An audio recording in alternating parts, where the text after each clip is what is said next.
देश की नजर 17 मई को लॉकडाउन 3 की खत्म हो रही मियाद पर है, मगर देश में उत्तर से दक्षिण तक फैले प्रवासी मजदूरों की नजर केवल घर वापसी पर लगी है।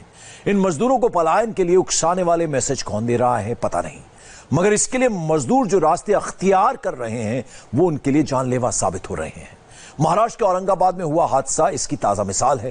रोटी कमाने गए थे, रेल की पटरी पर लाश बनकर बिछ गए। मजदूर क्यों मजबूर है? इंडिया टीवी ने 5 राज्यों में 5 स्टेट्स में इसकी इन्वेस्टिगेशन की है, देखिए।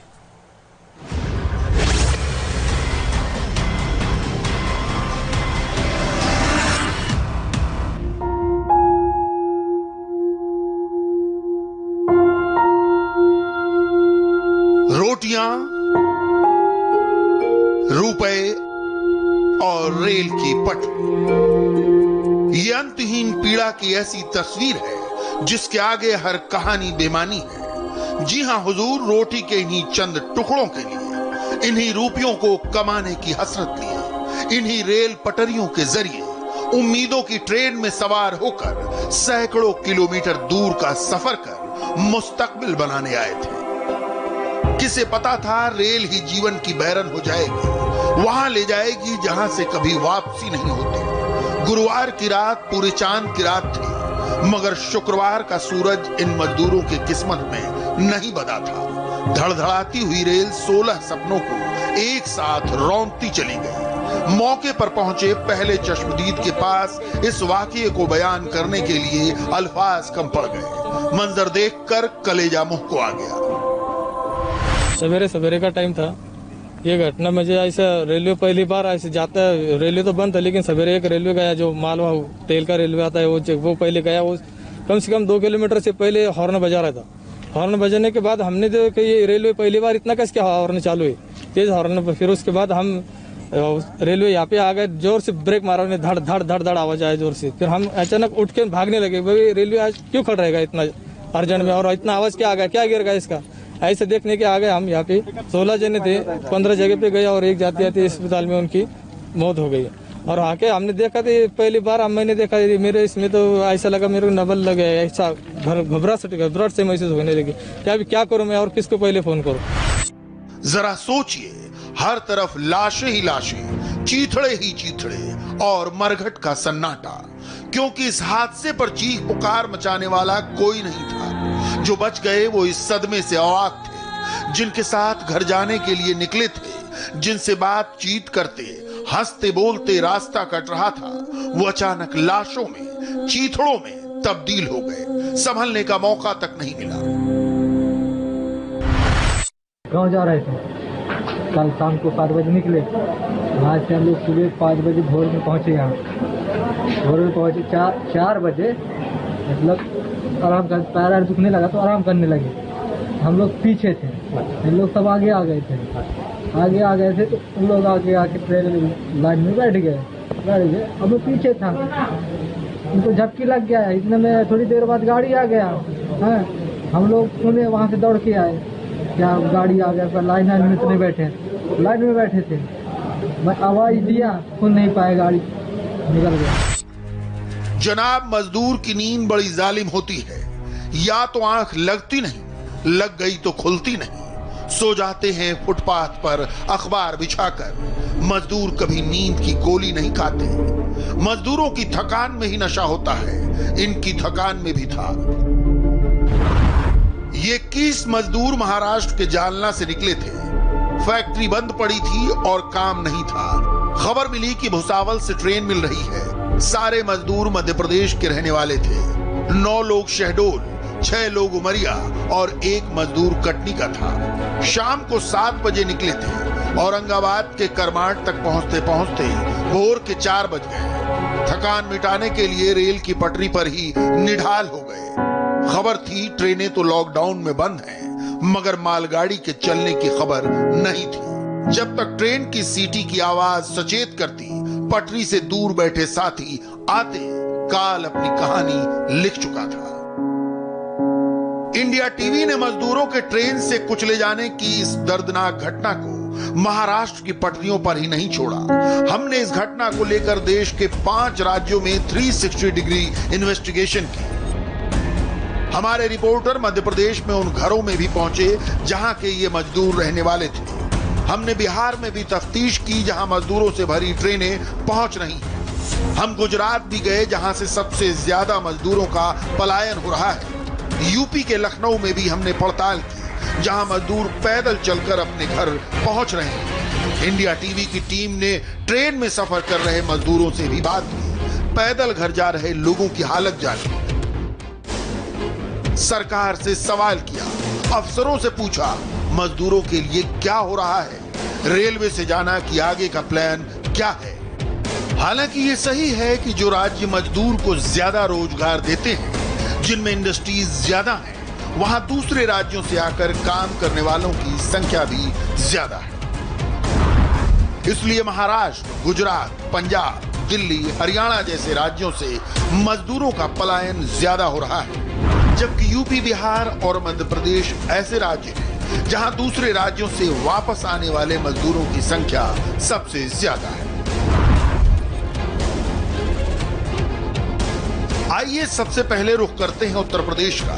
आबादी के मुताबिक देश का सबसे बड़ा राज्य है। यहाँ दूसरे राज्यों से आने वाले और यहाँ से जाने वाले दोनों तरह के मजदूरों की तादाद बड़ी है। राजधानी लखनऊ से लेकर नोएडा तक सड़क पर चलते मजदूरों की कतार है। जिसको जो साधन मिला उसने इस माहौल में वही साधन आजमाने की कोशिश की। कोई साइकिल से निकल पड़ा तो कोई पैदल। छत्तीसगढ़ के रहने वाले कृष्णा नाम के एक मजदूर ने अपनी पत्नी और 2 बेटियों के साथ साइकिल पर ही 750 किलोमीटर का सफर शुरू कर दिया, मगर लखनऊ शहर की सीमा भी न पार कर पाया था कि शहीद पथ पर एक गाड़ी ने टक्कर मार दी। कृष्णा और उसकी पत्नी दोनों की मौके पर ही मौत हो गई। बच गई हैं 2 बच्चियां जो अब पड़ोसियों के भरोसे हैं। कृष्णा और उनकी पत्नी की तो मौके पे मौत हो गई, साथ में 2 ये छोटे छोटे बच्चे भी थे जिनको बहुत ज्यादा चोट आई है। देखिए सर में सब टाके लगे हुए हैं, पैर में चोट है, काफी ज्यादा चोट इन लोग को है। क्या हुआ था, क्यों गांव जा रहे थे वो? इतना लॉकडाउन हुआ है तो खाने के लिए कुछ नहीं मिल रहा था तो जा रहे थे, तो परेशानी है रहा है तभी तो जा रहे थे कि यहाँ रह के क्या करेंगे, ऐसे पैदल चले जाएंगे। साइकिल से जा रहा था। फिर वहाँ कोई ठोकर मार दिया। ठोकर मारने के बाद में हम फोन किया कि कितना दूरी गया है, इसलिए अब वो हो गया, फोन किया तो हमको पता चला। मजदूरों के घर पहुंचने की बेचैनी इतनी है कि उन्हें ठगने वाले भी आ गए। नोएडा में मजदूरों को घर तक पहुंचाने के नाम पर ऐसी धोखाधड़ी की गई जिसे सुनकर आप हैरान रह जाएंगे। मजदूरों को बिहार पहुंचाने के नाम पर उनसे 3-3 हजार ले लिए गए। बसों पर लिखा तो था बिहार सरकार की फ्री सेवा, मगर बसें प्राइवेट थी। पुलिस ने जब पड़ताल की तो फ्रॉड का खुलासा हुआ। एक और जहां देश कोरोना जैसी महामारी से जूझ रहा है, वहीं दूसरी ओर ऐसा गिरोह सक्रिय है जो लोगों से पैसे ऐंठ रहा है। इस समय मौजूद हूं दादरी रोड पे और हमें पीछे जो बस खड़ी है इसमें जो माइग्रेंट लेबर्स हैं उनको बिहार ले जाने के नाम पर बैठाया जा रहा था और पूरी तरीके से जो बस ये है उसके आगे एक बैनर लगाया गया था, उसमें लिखा गया था कि बिहार सरकार द्वारा ये फ्री सेवा चलाई जा रही है और अंदर जो सवारी बैठाए जा रहे थे उनसे प्रत्येक सवारी से 3,000 रुपए लिए जा रहे थे, यानी कि नोएडा से बिहार छोड़ने के लिए उनसे 3,000 रुपए वसूले जा रहे थे। इस तरीके का आवाज दिया जा रहा था यहाँ पर कंडक्टर द्वारा और यहाँ पर करीब 150 से 200 यहाँ पर पैसेंजर्स बैठाए जा चुके थे। ये बस रवाना होने ही वाली थी कि उससे पहले जो यहाँ पे लोकल पुलिस स्टेशन है फेस 2 थाना, वहां पर किसी ने सूचना दी। मौके पर यहाँ पर पुलिस बल पहुंचती है और रंगे हाथों उन ड्राइवर को गिरफ्तार कर लेती है। 2 ड्राइवर गिरफ्तार हो गए, हालांकि इसमें एक आरोपी फरार हो गया है। आपको बता दें कि उनसे कहा गया कि आप पहले पास दिखाइए कि फ्री जो सेवा आपने लगा रखा है वो फ्री कैसे है। उन्होंने एक फर्जी बिहार के एक डीएम का फर्जी एक पास दिखाया जो बाद में उसको पूरी तरीके से जब उसकी जांच की गई वो पूरी तरीके से फर्जी था। सरकार के द्वारा इस तरह की कोई बस नहीं लगाई गई है और ये कुछ प्राइवेट लोग थे जिनके द्वारा वो बसें लगा करके लोगों को जो श्रमिक थे यहाँ पे उनको ले जाने की कोशिश की जा रही थी बिना किसी परमिशन के, जिसमें तत्काल जो है वो 2 लोगों की गिरफ्तारी की गई और 2 बसों को जो है हमने अपनी कस्टडी में लिया है। इसमें मुकदमा पंजीकृत किया गया है और जब जानकारी ये तो पता चला कि गवर्नमेंट की तरफ से इस तरह की कोई परमिशन नहीं दी गई है और ना ही कोई जो है बस लगवाई गई है। ये प्राइवेट लोग थे जो लोगों को 3-3 हज़ार रुपये दे करके बिहार ले जाने की कोशिश कर रहे थे, जिसमें इन्होंने लॉकडाउन का उल्लंघन किया, उसी आधार पर हम विधिक कार्रवाई कर रहे हैं। हालांकि उत्तर प्रदेश की योगी सरकार मजदूरों की समस्या हल करने की पूरी कोशिश कर रही है, चाहे वो मजदूर यूपी के हों या प्रवासी हों। मजदूरों के हित में श्रम कानून में भी बदलाव किया गया। आज सरकार ने इंतजामों की जानकारी देते हुए अपील भी की, घर पहुंचने की कोशिश में जान खतरे में न डालें। 69 ट्रेन जो है प्रदेश में आ चुकी है। आज ये जिले करीब हम 40 जिलों में ट्रेन सब ले रहे हैं।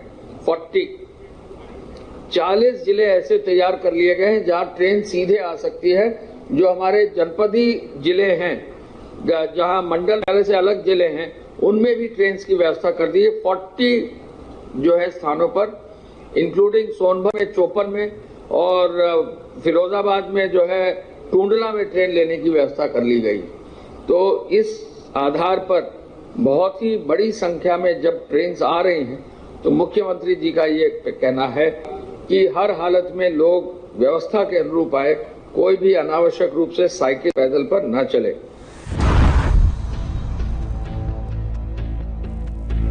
महाराष्ट्र के बाद गुजरात सबसे बड़ा कोरोना प्रभावित राज्य है। वहीं ऐसे राज्यों में भी शुमार है जहां सबसे अधिक प्रवासी मजदूर हैं। इनकी सबसे बड़ी संख्या अहमदाबाद और सूरत में है, जहां से बवाल की तस्वीरें पूरे लॉकडाउन के दौरान आम होती रहीं। हालांकि प्रवासी मजदूरों को उनके घर भेजने के लिए गुजरात सरकार कोई कसर नहीं छोड़ रही। प्रवासी मजदूरों से भरी ट्रेनें यूपी और बिहार आ रही हैं। दिन में इस वक्त अहमदाबाद से 5 से 6 गाड़ी रोज जा रही है। हर गाड़ी में 1200 से आसपास जो लेबर्स होते हैं वो जा रहे हैं और उन्हें प्रॉपरली मैनेज किया जा रहा है। एक ऐसी यात्रा का अनुभव उन्हें दिया जा रहा है जो शायद उन्हें जिंदगी में पहले कभी नहीं मिला होगा। जब भी आपने देखा होगा ये लेबर्स जब जाते हैं अपने घरों में भी, तो कितना धक्का मुक्की में, कितनी भीड़ भाड़ में, एक ही कोच में 200-200 लोग भर करके जाते हैं। लेकिन यहाँ पे आप देख सकते हैं कि ये एक 80 की कैपेसिटी वाला कोच जो है उसमें करीब 60 लोग ही भरे हुए हैं और उनको बाकायदा प्रॉपर सोशल डिस्टेंसिंग का पालन करते हुए जो रेलवे का स्टाफ है वो उन्हें एक सुखद जर्नी दे रहा है। सबसे ये कहा जा रहा है स्टेट गवर्नमेंट द्वारा भी, जिसने कंट्रोल रूम शुरू किया है उसके द्वारा भी ये कहा जा रहा है कि वो बाकायदा अपनी बारी का इंतजार करें। सबको जिसे भी जाना है अपने घर, उसे जाने का मौका दिया जाएगा और उन्हें उसे इसी तरह से व्यवस्थित इंतजामात के साथ साथ अपने घरों में पहुंचाया जाएगा और बाकायदा इस बात का भी ध्यान रखा जाएगा कि उनका स्वास्थ्य जो है वो भी सुरक्षित रहे। मगर सूरत से एक ऐसी तस्वीर सामने आई जो दहलाने वाली है। धोखाधड़ी करने वाले घर जाने के लिए परेशान मजदूरों से पैसे तो वसूल ही रहे हैं, उनके साथ मारपीट भी कर रहे हैं। एक मजदूर ने अपना पैसा वापस मांगा तो उसके साथ ये सलूक किया गया, घर में घुसकर मारपीट। मैं गया था टिकट लाने के लिए, पैसा दिया 1,16,000, तो भी बोलता है अभी पैसा नहीं देंगे, जो करना है कर जाओ। फिर टिकट 2,000 में टिकट बेच रहा है। इसमें मैं विरोध करने गया, इसलिए सब मिलकर हमको राजेश वर्मा ने पटका से लकड़ी से सब बहुत मारा। इतना मारा मेरा शरीर नहीं काम कर रहा, क्या सर्वर काट दिया।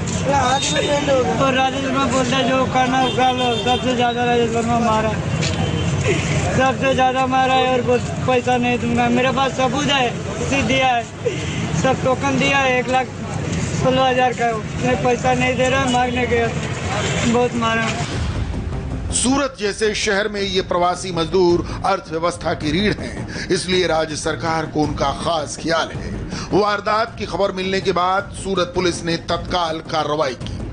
लिंबायत के घोड़ादरा विस्तार में राजेश वर्मा जो झारखंड के श्रमिकों के लिए ट्रेन का बुकिंग रजिस्ट्रेशन लेता है, उसके ऑफिस पे वासुदेव वर्मा ने टिकट के बुकिंग करवाए थे। तो वो टिकट की पूछपरछ करने के लिए गए, तब झगड़ा हुआ और राजेश वर्मा ने वासुदेव वर्मा को मारा था। उस मामले में राजेश वर्मा के खिलाफ लिंबायत पुलिस स्टेशन में FIR दर्ज किया गया और उसकी धरपकड़ की गई।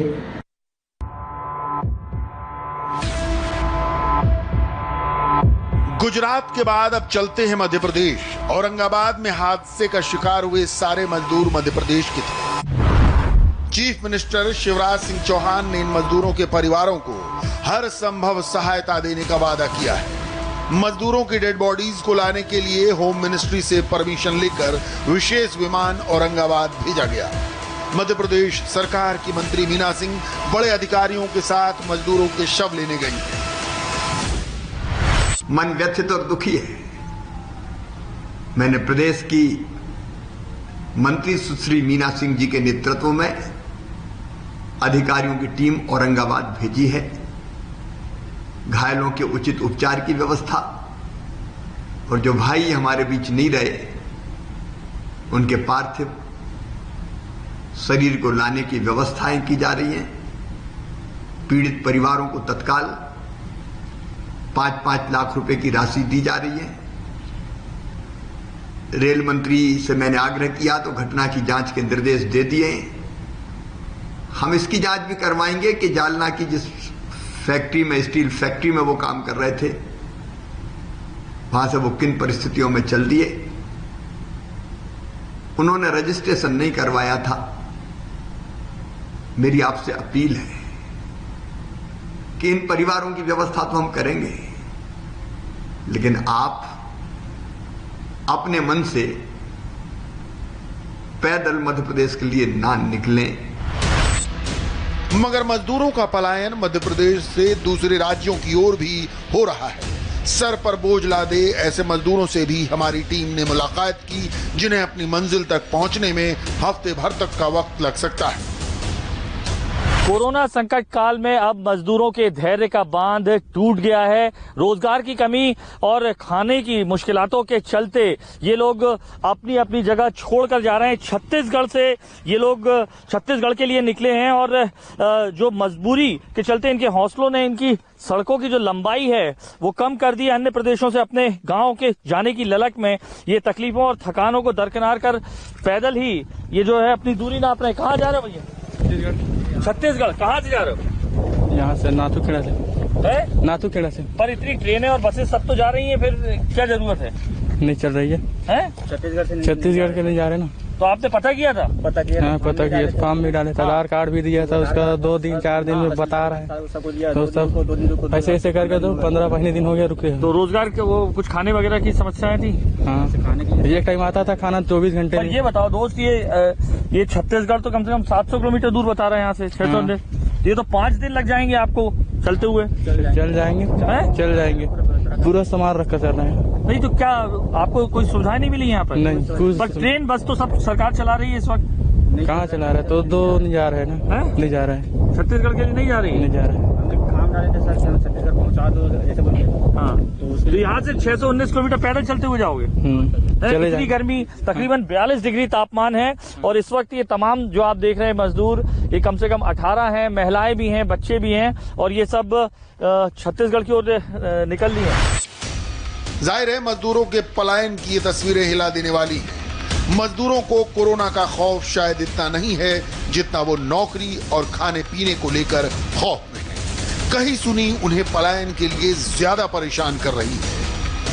ऐसे में सवाल ये भी है, क्या मजदूरों का ये पलायन स्वाभाविक है? क्या मजदूरों को भागने के लिए उकसाया जा रहा है? मजदूरों को पलायन के लिए उकसाने वाले कौन हैं? क्या ऐसे लोगों की पहचान कर उनके खिलाफ कार्रवाई नहीं होनी चाहिए?